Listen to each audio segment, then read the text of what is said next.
ओम नमो भगवते वासुदेवाय। ओम नमो भगवते वासुदेवाय।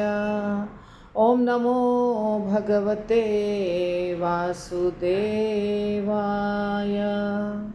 नारायणं नमस्कृत्य नरं चैव नरोत्तमं देवीं सरस्वतीं व्यासं ततो जयमुदीरयेत्।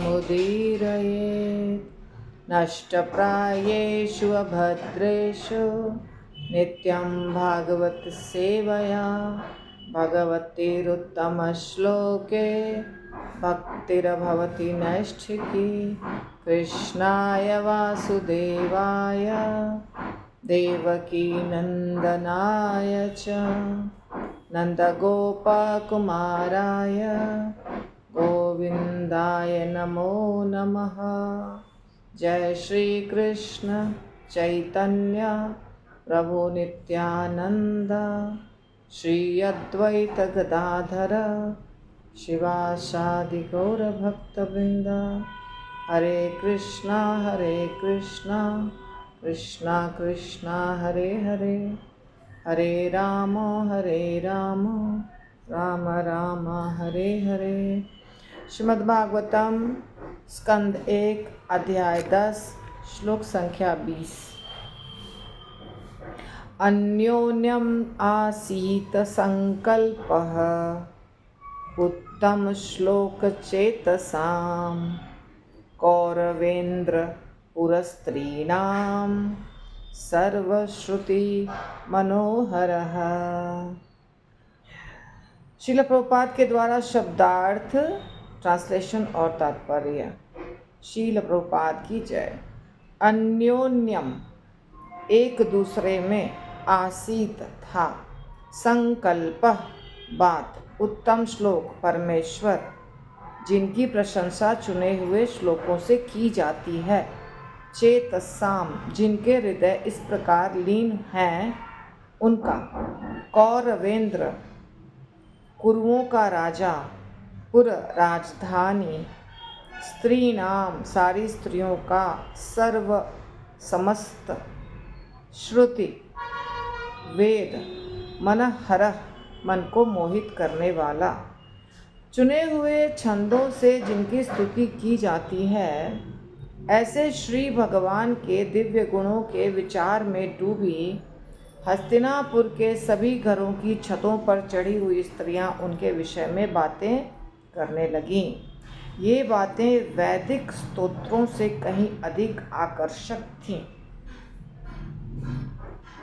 तो कल भी मैंने जो पढ़ा प्रभुपाद की बुक जो पढ़ाया स्टूडेंट्स को, तो कुंती महारानी की शिक्षा, उसमें भी प्रभुपाद ऐसी बात कह रहे हैं कि भगवान को पसंद है जो भोला भाला व्यक्ति होता है, जो जिसके पास ज्ञान हो ऐसा कुछ आवश्यक नहीं है, परंतु जो सरल है और अनुभवहीन है, अनुभव नहीं है उसको कुछ भक्ति का, परंतु स्वतः भगवान की पूजा या अर्चना में भाग लेता है, या भगवान को प्रणाम करता है, या किसी भी सत्संग में बैठ जाता है, और ऐसा माता जी लोगों के साथ होता है। यानी प्रभुपाद कह रहे हैं कि माता जी सब जो होती हैं वो अक्सर सिंपल हार्टेड, सरल हृदय की होती हैं, सीधी सादी होती हैं, उनके हृदय में ज़्यादा छल प्रपंच नहीं होता है। तो यहाँ जो हम वर्णन सुन रहे हैं वो सब स्त्रियों का वर्णन है। सारी स्त्रियाँ हस्तिनापुर की घर के छतों पर चढ़ गई हैं और अपनी भाषा में, जो उनकी भाषा है उसमें बात कर रही हैं। वैदिक स्तोत्र जो होते हैं वो बड़े बड़े विद्वान बोल भी सकते हैं, उच्चारण भी कर सकते हैं, या समझ भी सकते हैं। साधारण स्त्री, कुंती महारानी कहती है मैं तो अबला नारी हूँ, तो साधारण स्त्री को उनके पल्ले की बात नहीं है संस्कृत के श्लोकों को समझना, परंतु फिर भी अंदर में हृदय जो है वो इतना सिंपल है कि जैसे सुनती हैं कि यहाँ भगवान की कोई बात चल रही है, तो मैंने देखा भी है, आप लोगों ने भी देखा होगा कि उनके मन में ये होता है कि हम कुछ भगवान के लिए ले जाएं। जैसे हमने देखा था हमारे सास का जब हो रहा था, दाल, तिल, आलू, चावल जो जिनके पास है वो ला ला करके पंडित को दे रही थी। तो स्त्रियां ऐसी होती हैं, स्त्रियां जो होती हैं ना, वो सोचती हैं मैं थोड़ा थोड़ा सा कुछ दे दूं, जो मेरे पास है वो कुछ दे दूं। जैसे आपने देखा था भगवान की जो लीला हुई, उसमें भगवान और उनके जो दोस्तगण थे, गोप बालक, उनको भूख लगी थी और वो वहाँ पे कुछ वेदों का उच्चारण कर रहे थे, कुछ स्मार्त ब्राह्मण। तब बच्चे बोले भगवान से कि हमें भूख लगी है, तो भगवान ने कहा कि जाओ मांग के लाओ। तो वो लोग गए, पर पंडितों ने उनको कुछ भी नहीं दिया। सब ब्राह्मण थे और सब ब्राह्मण वैदिक स्तोत्रों का उच्चारण कर रहे थे, किसी ने नहीं दिया कुछ भी। फिर बच्चे वापस आ गए भगवान के पास कि हमें कुछ भी नहीं मिला। तो भगवान ने कहा कि उनकी पत्नियों से जाके मांगो अब तुम। तो उनकी पत्नियों से जब मांगने गए तो पत्नियां उनको आराम से जो यज्ञ के लिए रखा गया था वही सब कुछ दे दिया उठा के। हालांकि वो सारी सामग्री यज्ञ के लिए बनाई गई थी, पर उनकी पत्नियों ने सोचा नहीं कि अरे ये तो यज्ञ का है, हम कैसे दे देंगे। नहीं, उन्होंने बोला भूख लगी है, ठीक है ले लो, दे दिया। और इसी प्रकार हम देखते हैं कालिया दमन के समय कि कालिया नाग जो था वो भगवान के ऊपर प्रहार कर रहा था, विष निकाल रहा था और भगवान के शरीर पर विष फेंक रहा था अपने 1000 फन से। भगवान उसके ऊपर नाच रहे थे, मर्दन कर रहे थे उसका। और सारी नाग, एक नहीं पत्नी थी, बहुत सारी पत्नियां थी, तो सारी नाग पत्नियां हाथ जोड़ के खड़ी थी। आप ऐसा मूर्ति बना हुआ देखेंगे बहुत जगह, इस्कॉन के मंदिर में भी, और अगर आप जाएंगे वृंदावन के परिक्रमा मार्ग में तो आपको कालिया दह के पास वो मिलेगा।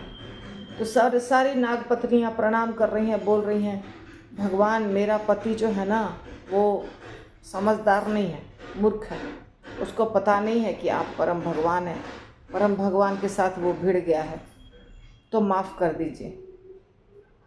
ऐसा सब प्रार्थना कर रही थी।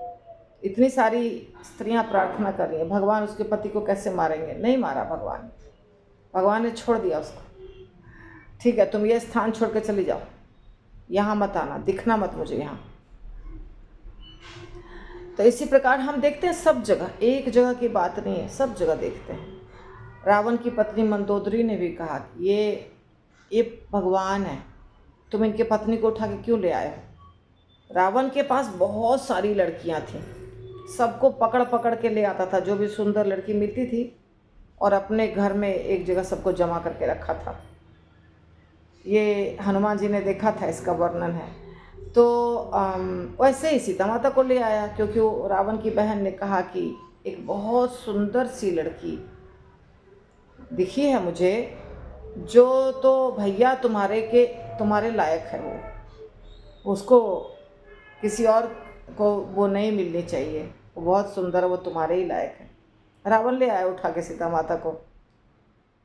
कैसे लाया वो आपको पता है। तो मंदोदरी को पता था कि बाकी स्त्रियों की तरह ये नहीं है, ये तो भगवान की पत्नी है, लक्ष्मी माता है, स्वयं भगवती हैं। रावण को बोला तुम्हारा विनाश हो जाएगा, तुम इनको वापस लौटा दो, जहाँ से लाए हो वहीं। नहीं सुना रावण ने,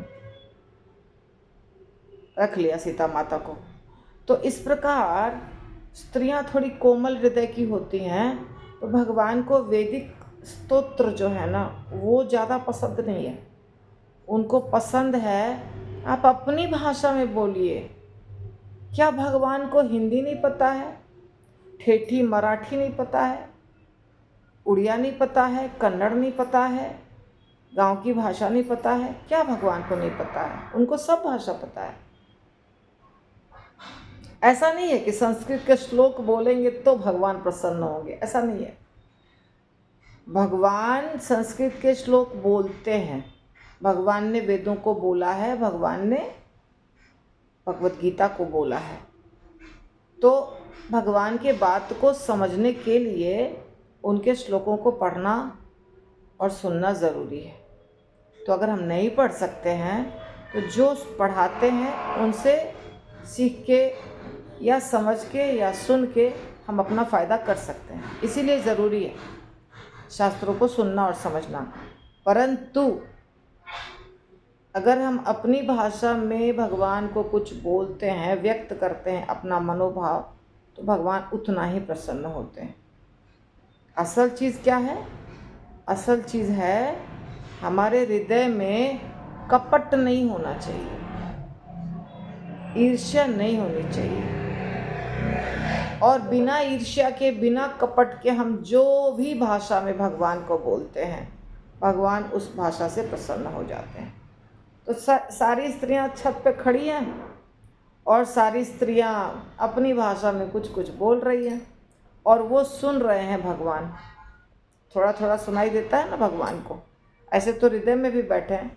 पर कृष्ण तो चल रहे थे ना, जा रहे थे द्वारका, तो हस्तिनापुर के जो भी घर थे, रास्ता था, वहाँ से गुजर रहे थे। छत पर सब, इधर भी छत पे, इधर भी छत पे, दोनों तरफ सब स्त्रियां खड़ी थी। अरे पता है क्या, ये तो वही कृष्ण है जिसने कालिया का वध किया, मतलब कालिया का मर्दन किया। ये तो वही कृष्ण है, ये तो वही कृष्ण है जिसने कंस को मारा। कोई कह रही है कुछ, कोई कह रही है कुछ। ये तो नाच भी बहुत अच्छा करते हैं, इनकी तो पत्नियां भी बहुत सारी हैं। कृष्ण के बारे में तो कमी नहीं है ना, क्या बात करना है। तो सब बैठ के बातें कर रही हैं और भगवान को बहुत आकर्षक लग रहा है। सूत गोस्वामी कह रहे हैं वैदिक स्तोत्रों से भी ज़्यादा आकर्षक, तो भगवान को वैदिक स्तोत्रों से भी ज़्यादा अच्छा लग रहा था स्त्रियों की बातें, गोपियों की बातें भी भगवान को वैदिक स्तोत्रों से ज़्यादा अच्छा लगता है। गोपियाँ गाली देती हैं तो भगवान को कुछ नहीं प्रॉब्लम है, उनको बहुत अच्छा लगता है। भगा देती हैं, उनको बहुत अच्छा लगता है। राधा रानी लिटरली उनको भगा देती हैं, फिर भी उनको अच्छा लगता है। ये बात को समझिए। तो बात को क्या समझना है? ये समझना है हमेशा हर लीला में आप देखेंगे भगवान भाव को प्रधानता देते हैं। कितना अच्छे तरीके से मंत्र का उच्चारण किया है एक पंडित ने, वो ज़्यादा नहीं देखते हैं, उसके अंदर क्या भाव था वो ज़्यादा देखते हैं। एक कथा बताई थी मैंने बहुत पहले कि दो बच्चियां थीं और एक बार साधु उनके घर आए। उस समय जो बच्चियां थीं ना, वो छोटी छोटी थीं और साधु मतलब उनके पिता के पास आए थे। तो पिता के पास आए थे, एक ज़मींदार वगैरह की बेटी थी और एक उसकी सहेली थी। तो जब देखा उन्होंने कि साधु शालिग्राम शिला की पूजा कर रहे हैं, अच्छे से उनको नहला रहे हैं, धुला रहे हैं, चंदन लगा रहे हैं, फूल चढ़ा रहे हैं, नैवेद्य चढ़ा रहे हैं, तो इन लड़कियों को लगा कि हमको भी करना चाहिए। तो वो बोली कि हमको दे दीजिए, दे दीजिए, दे दीजिए। साधु बोले कैसे दे देंगे, मतलब मन में सोचे ये सब तो छोटी छोटी बच्चियां हैं, इनको तो कुछ ज्ञान भी नहीं है और लायक भी नहीं है ये शालिग्राम शिला के पूजा के, और वैसे भी शालिग्राम शिला तो मेरा है। तो उन्होंने दिया नहीं, पर वो हमेशा पूरा जितना दिन रहे उतना दिन वो मांगती रही और पूछती भी रही कैसे करते हैं पूजा, पहले क्या करते हैं, फिर क्या करते हैं, फिर क्या करते हैं। तो उन्होंने, पंडित ने अंत में उनको ऐसे ऑर्डिनरी पत्थर दे दिया एक और बोला लो ये भगवान है। और वो दोनों लड़कियां खुश हो गईं, अरे वाह ये तो भगवान है, हमको साधु बाबा ने भगवान दे दिया। उसके बाद जैसे जैसे बताया था वैसे वैसे उनको नहलाना, धुलाना, श्रृंगार करना, कुछ बना के खिलाना, ये सब कुछ करने लग गई वो दोनों बच्चियां, और तुलसी का पत्ता चढ़ाना, सब कुछ। अब भगवान तो भाव के भूखे, और था वो रियल में पत्थर, और भगवान उस पत्थर में ही प्रकट हो गए। बहुत दिनों के बाद उनके वो बच्चियां बड़ी हो गई, उनके जो पिता माता थे उनका देहांत हो गया, भाई 2 भाई थे, दोनों में झगड़ा हो गया, घर का बंटवारा हो गया, शालिग्राम शिला भी बंटवारा में बट गए। मतलब कैसे बट गए, एक भाई के पास चले गए और एक जो बहन थी वो दूसरे तरफ चली गई, और शालिग्राम शिला नहीं, उनके जो भगवान थे ना, उनका नाम उन्होंने रखा था सिलपिल्ले, तो सिलपिल्ले भी चले गए उनके दूसरे भाई के पास। अब ये रो हो रही है कि मेरे भगवान चले गए, मेरे भगवान चले गए, मैं क्या करूं, भगवान चले गए। पर वो भाई नहीं दे रहा था, तो जो भाई के पास ये रह रही थी, भाई दूसरा भाई जिसके पास भगवान था, वो थोड़े दूरी पर थे, मतलब उनके घर से कुछ काफ़ी दूरी पे 10-15 किलोमीटर, एक गांव में, एक शहर में। तो भाई ने बोला तुमको इतना लग रहा है कि मेरे भगवान चले गए, तो जाओ भाई भैया के पास मांग के लाओ। तो ये गई, बड़ी थी ये, फिर भी बड़ी थी, मगर भाई से छोटी थी, पर भगवान से इतना प्रेम था कि चली गई। फिर भाई ने कहा कौन भगवान, कुछ भगवान नहीं, वो पत्थर है, तुम क्यों भगवान भगवान कर रही हो, इतना दिन से तुम एक पत्थर की पूजा कर रही हो, ऐसे करके खूब डांटा। इसने बोला नहीं वो तो मेरे भगवान है। तो भाई ने कहा तुम्हारे भगवान है, तो भगवान है तो तुम बुलाओ, उनको आना चाहिए, भगवान तो आ सकते हैं ना, निकल के आना चाहिए, तब मैं मानूंगा कि भगवान। ये खूब रोने लग गई और पुकारने लग गई। वो एक झोली में रखती थी भगवान को, मतलब उस पत्थर को, वहाँ से पत्थर निकल करके इसके छाती पे आके चिपट गए। सारी दुनिया देख रही है तमाशा। इसके बाद इतना सबको पता चल गया इसका कितना भक्ति तेज है। भाइयों में जो झगड़ा था वो भी निपट गया। मेरी बहन इतनी महान भक्त है, ये मैं आपको शॉर्ट में कथा बताई हूँ। तो भगवान भाव के इतने भूखे हैं कि पत्थर को भी यदि आप नैवेद्य चढ़ाते हैं, फूल तुलसी चढ़ाते हैं, तो भगवान उसमें भी प्रकट हो जाते हैं, सिलपिल्ले। और अगर सच में शालिग्राम शिला है, या आप कृष्ण की मूर्ति लाए हैं, या गौरनिताई लाए हैं, अभिषेक किए हैं, तब तो भगवान बहुत प्रसन्न होंगे। तो भाव से पूजा पाठ करना चाहिए। तो ये जो स्त्रियां थी ये सब प्रेम करती थी कृष्ण से, तो प्रेम करती हैं। अब उनकी भाषा कुछ भी होने दीजिए, प्रेम तो करती हैं। इसीलिए जिस भी भाषा में बोल रही थी वो कृष्ण को बहुत प्रिय लग रहा था।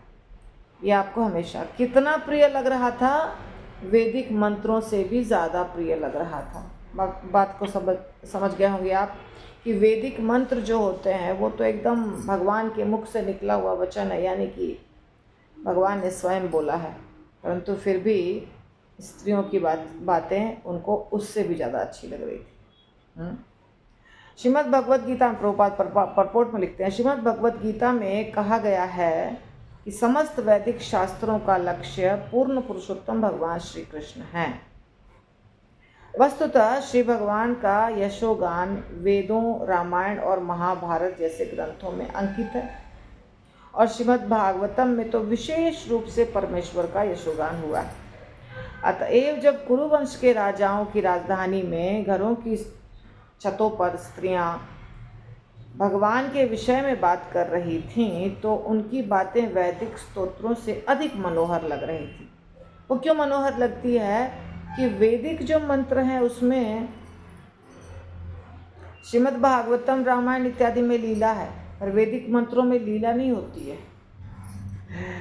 वैदिक मंत्रों में सिद्धांत होता है, लेकिन जब लीला, अभी देखिए हम लोग सिर्फ वो ग्रंथ पढ़ते हैं जो है बोनाफाइड ग्रंथ, परंतु इसके सिवाय आप जिस भी धार्मिक स्थल पर जाएंगे, चाहे जगन्नाथपुरी जाइए, चाहे आप तिरुपति बालाजी जाइए, द्वारका जाइए, जहाँ भी जाइए, या देवी माता के ही किसी स्थान में चले जाइए, शिव जी के किसी मंदिर में चले जाइए, तो वहाँ के जो लोकल लोग हैं उनके अनुसार कुछ लीलाएं होती हैं जो प्रसिद्ध होती हैं।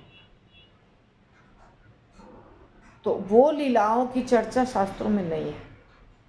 जो हमेशा घटना घटते रहती है, लीला होती रहती है, वो लोगों के ज़ुबान पे होती है, वो बुक में नहीं लिखा है, पर वो सत्य होती है। बुक में तो व्यासदेव जी ने लिखा, तो व्यासदेव जी तो बाद में फिर नहीं लिखे, एक बार लिखे, लिख दिए, काम खत्म। पर अब घटनाएं तो घट रही हैं, रोज रोज रोज लीलाएं हो रही हैं। तो सारी लीलाएं तो वैदिक शास्त्र में नहीं हो सकती हैं। वैदिक शास्त्र के बाद भी बहुत सारी लीलाएं होती हैं जो लोकल ग्रंथों में आपको मिलेंगी। जो वहाँ के ग्रंथ होते हैं, उस स्थान के छोटी छोटी बुक्स मिलती हैं, उसमें आपको मिलेंगी। और वो बहुत मनोहर होती है, क्योंकि उसमें साक्षात भगवान जो लीला कर रहे हैं अभी प्रकट रूप में, वो सब उसका वर्णन रहता है। और कभी कभी लोग बातों से भी, शब्दों से भी वर्णन करते हैं, कहीं लिखा नहीं है, सिर्फ पुजारी बोल रहा है और जिस व्यक्ति के साथ घटित हुई है वो बोल रहा है, बस। तो भगवान को ज़्यादा अच्छा इसलिए लगता है क्योंकि लीला होती है। तो श्री भगवान की प्रशंसा में जो भी गाया जाए वह श्रुति मंत्र है, ये सच बात। श्रुति मंत्र वैदिक ग्रंथ में जो है वो तो है, परंतु यदि कोई टूटी फूटी भाषा में भी भगवान के बारे में बोलता है तो वो श्रुति मंत्र है, ऐसा बताया जा रहा है। गौड़ीय संप्रदाय के आचार्य ठाकुर नरोत्तम दास ने सरल बांग्ला भाषा में अनेक भजन लिखे हैं। लेकिन उसी संप्रदाय के एक अन्य विद्वान श्रील विश्वनाथ चक्रवर्ती ठाकुर ने श्री नरोत्तम दास ठाकुर के इन भजनों को वैदिक मंत्रों के ही समान बताया। वैदिक मंत्र के समान आचार्यगण बोलते ही है ना, क्योंकि आचार्यगण क्या बोलते हैं, जो ग्रंथों में वर्णित है वही बोलते हैं। तो उनकी जो बातें हैं, उनका जो भजन है, वो भी वैदिक मंत्र हो गया।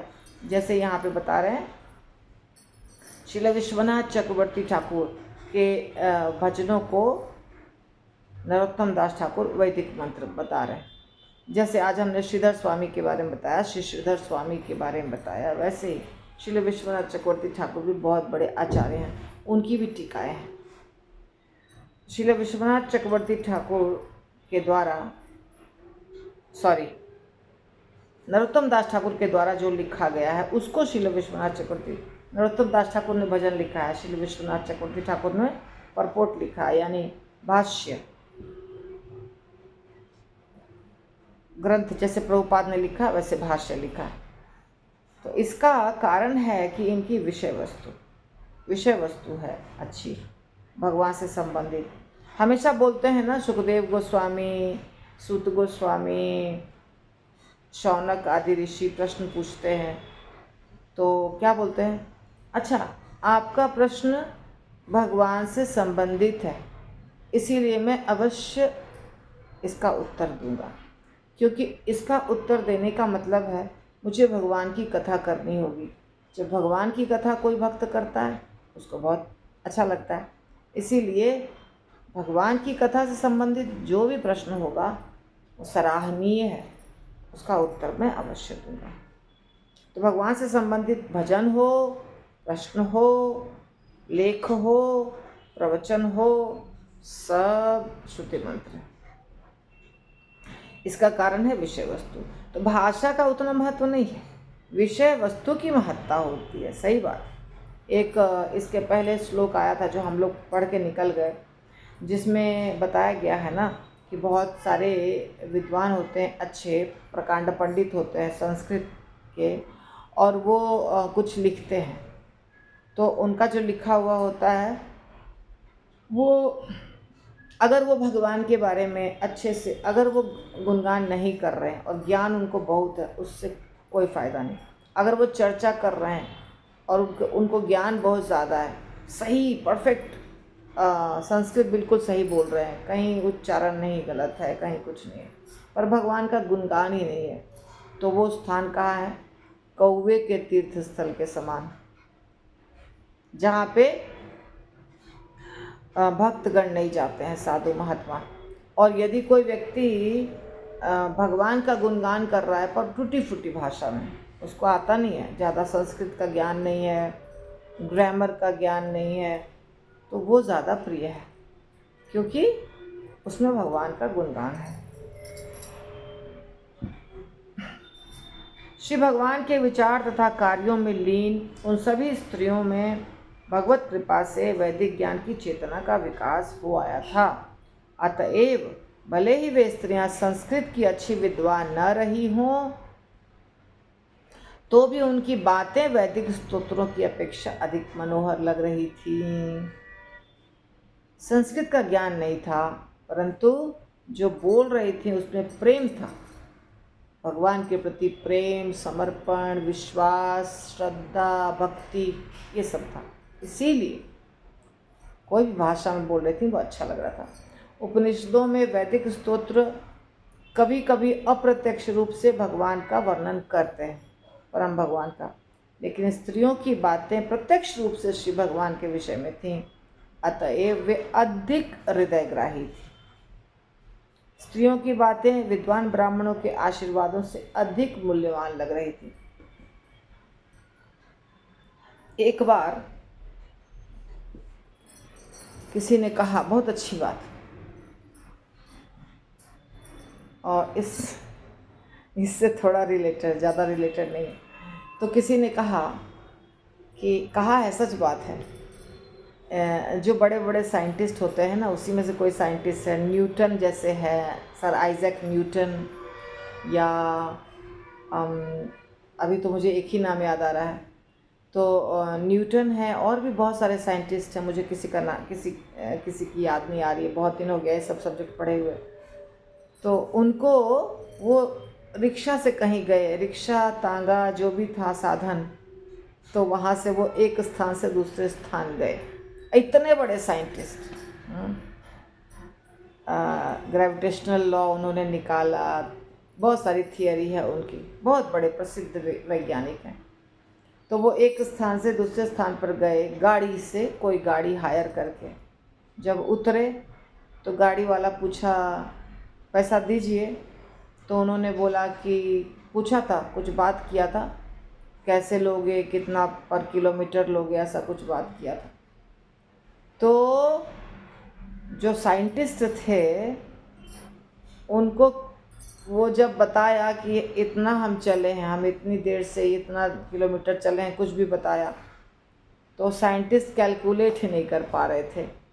उनको बहुत टाइम लग रहा था कैलकुलेट करने में, और ये जो गाड़ी वाला था ये फट से कैलकुलेट कर दिया। तो ऐसा क्यों हुआ? दूसरे लोग देख रहे थे, तब से कैलकुलेशन चल रहा है, पैसा कितना देना है, कैसे देना है, चेंज वो कैसे देंगे, क्योंकि ये इतने बड़े साइंटिस्ट थे कि इनको छोटी चीज़ को भी कैलकुलेट करना अगर पड़ता था तो दिमाग उतना बड़ा होने के कारण वो सारे सिद्धांत लगाएंगे उसके ऊपर कैलकुलेट करने में। परंतु जिसका रोज़ काम है सवारी यहाँ से वहाँ, वहाँ से वहाँ ले जाना, उसको तो उतना ही करना है, उसको ज़्यादा समय नहीं लगा, फट से कैलकुलेट कर दिया।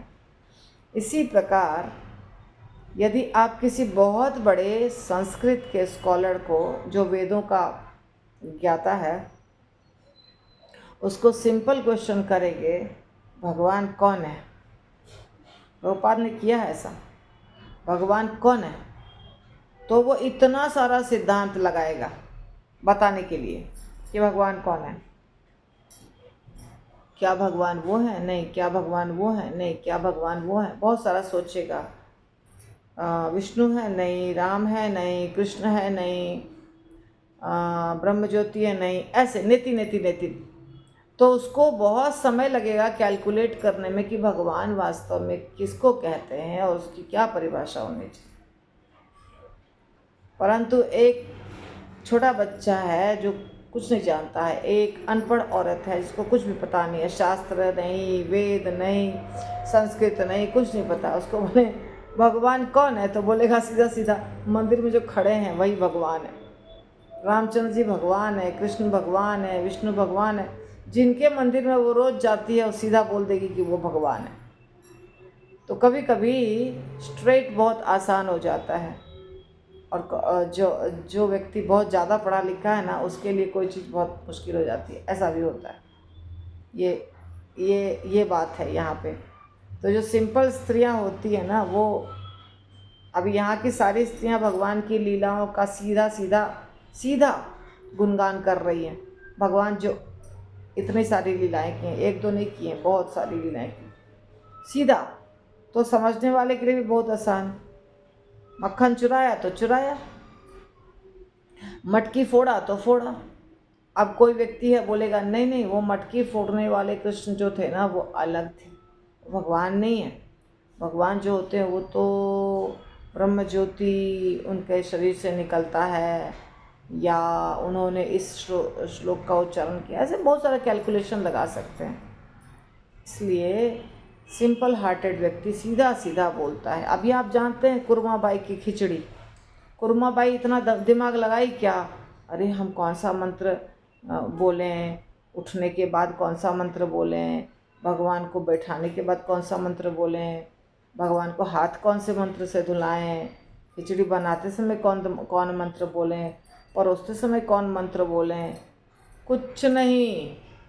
यह है चावल दाल हल्दी नमक, चढ़ा दो घाट दो, दे दो भगवान को, खा लीजिए, बस सारा मंत्र गायब। ऐसा और भी बहुत सारा ऐसी लीलाएं हैं और भी, तो इसलिए वो ज़्यादा प्रिय लगती है। ठीक है, तो आज का क्लास यहीं पर। श्रील प्रभुपाद की जय।